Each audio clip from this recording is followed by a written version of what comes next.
Since the inception of cinema, it would seem that video games have suffered from poor live-action adaptations. Things have improved recently with the releases such as the Super Mario movie, Dungeons & Dragons, and the Sonic films, but video game movies still have a ways to go in terms of consistency. I think one of the main reasons so many flop is because they lack heart. It's Hollywood clearly trying to cash in on a trend without doing proper research and hiring people who understand the culture. One could argue Hollywood lacks the drive to create proper gaming movies consistently. Even if that is true, I'm happy to report that they did conjure up enough drive to create today's topic of discussion, Gran Turismo. It's a beloved racing sim that debuted back in 1997 on the original PlayStation. Since its inception, Gran Turismo has been a staple in the PlayStation catalog, often used to show off the graphical power of the latest PlayStation. See, a sound legacy is what happens when you focus on a quality product instead of goofy marketing schemes like Ridge Racer. Remember that one? This past summer, a film was released sharing the same title as the game, and like many of you, I was confused as slow, bro. See, this series isn't known for story-driven content. It's more about the real-world locations, physics, building your dream car, and oh yeah, racing. What could Hollywood draw from to produce a movie about a racing video game? A real-world story would be the answer. Gran Turismo the movie isn't based on the game, but instead a real-world story that happened involving the game. Hence Sony's marketing team choosing to use based on a real story all up in their marketing. The film is a loose take on the story of Jan Mardenborough, which I'm sorry if I butchered your name. He's a nice chap from the UK who was so good at Gran Turismo the video game that he was invited to their GT Academy where he learned to race in real life. Now eventually he gains his pro racing license, and this movie follows the highs and lows of his story. I came across a TikTok talking about the movie, and he was talking about the disconnect between the film's critic score and the audience score on Rotten Tomatoes. At the time of this recording, the critic score is at 65%, which is a D, and the audience rating is at 98%, which is clearly an A. Now, rarely do you see such a large gap in opinion, so I had to see for myself what the truth is. And upon completing this 2-hour and 14-minute film, I am happy to report the truth is somewhere in the middle. I have to admit, I came into this movie ready to hate, but one thing I'm not is a hater. See,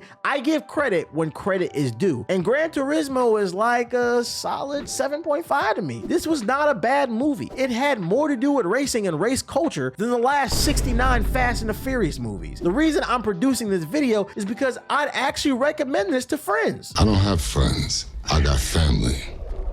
The reason Gran Turismo the movie works is because it's a film before anything else. One of the biggest traps gaming movies fall into is they try too hard to be down with gaming culture. Hollywood will go out of their way to do things that don't make sense in the context of film. It's like that person we all know who tries way too hard to fit in when truthfully you'd appreciate them if they just be themselves. The thing that stood out to me most is the actors in this film took their job seriously. I know that's a weird thing to compliment, but it's the truth. Remove Gran Turismo from the title and this could have been another sports-driven tale full of highs and lows like Friday Night Lights. This isn't a case of actors doing the best they can with the script they have, but instead a movie with a tight and concise script and a director who set the tone with intent. I was impressed by the sound design and how they portrayed the physicality of racing. From the outside looking in, it just looks like people are going in circles, but we often forget how hard it is on one's body to absorb all them G-forces, plus the mind games that are involved. One thing that shocked me was how honest the movie was. They didn't try to dress it up like it was Sony giving some kid a shot to make his dreams come true and go from gamer to real racer. I mean, that does happen, but they didn't skip past the part that the role of capitalism played in this hero's journey. Do not get it twisted. This tale is one big marketing scheme for Nissan. Their sales were down at the time of this whole situation, so they created the GT Academy to drum up excitement around the brand. And I'm glad they didn't skip past that part. If anything, I was shocked Nissan could produce a vehicle that can compete on an international competitive stage. I don't watch Formula One or NASCAR, so excuse my ignorance, but where I'm from, dope dealers and ratchets who listen to Sexy Red drive Nissan, so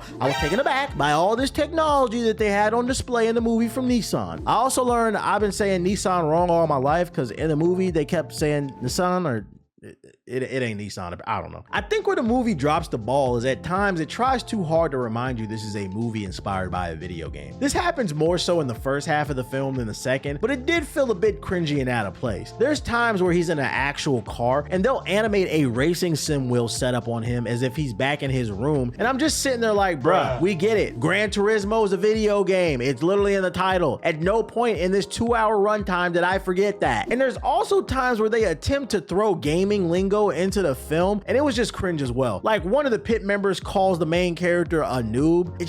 It just wasn't believable. They could have conveyed the whole idea of him being an outsider nobody trusted in a better way. The good news is though, these moments don't happen enough to where it ruins the film, but they are moments there and it's just like, bruh. Another critique I have of this movie is the blatant product placement. There are shots of the PlayStation and Gran Turismo, which is to be expected, but then you get random shots of a Razer gaming chair and other items that just felt intrusive. Like they're trying to subconsciously program you into buying stuff after watching the movie. The two most egregious offenders are, there's several scenes where our protagonist has to make phone calls, and what kind of phone is he calling family and friends with? A Sony Android phone. I'm sorry, I ain't never in my natural black life seen someone use or own a Sony Android, and it didn't make me mad. I just busted out laughing like, bruh, come on, this whole story is already barely believable. Stop. A Sony Android? You could have at least gave that man a Samsung. The second major offender isn't as funny. I'd go as far as to say it ruined a key moment in the movie. Now, without spoiling too much, let's just say a freak accident happens. This is the lowest moment in our hero's journey. The scene clearly is being set up to help build character. People are beat up, folks are crying, and Jan's coach even gets into a fight with the villain after getting drunk at a bar. But then the coach remembers a gift Jan gives him before the drama, and he decides to finally open it to hopefully maybe make himself feel better. And when he opens the gift, I'm thinking he's gonna see something sentimental that's gonna inspire the comeback, but nope. Guess what we see? One of those new Sony Walkmans. It's their new MP3 player that pays homage to the original Walkman of the 80s. I have never seen such disgustingly annoying product placement in my life. It completely ruined an emotional scene, and it had me sitting there like, nigga!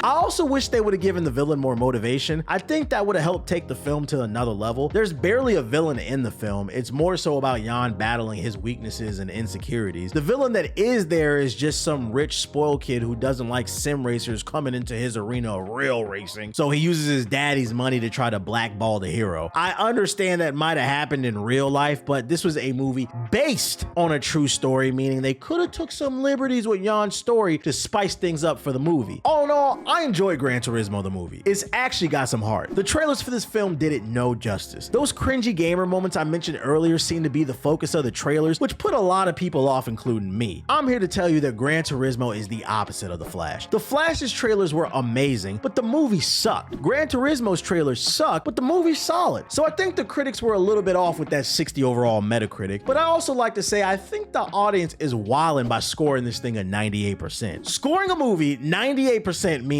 it's a classic. And ladies and gentlemen, Gran Turismo is no Debbie Does Dallas, but hey, I'm just saying.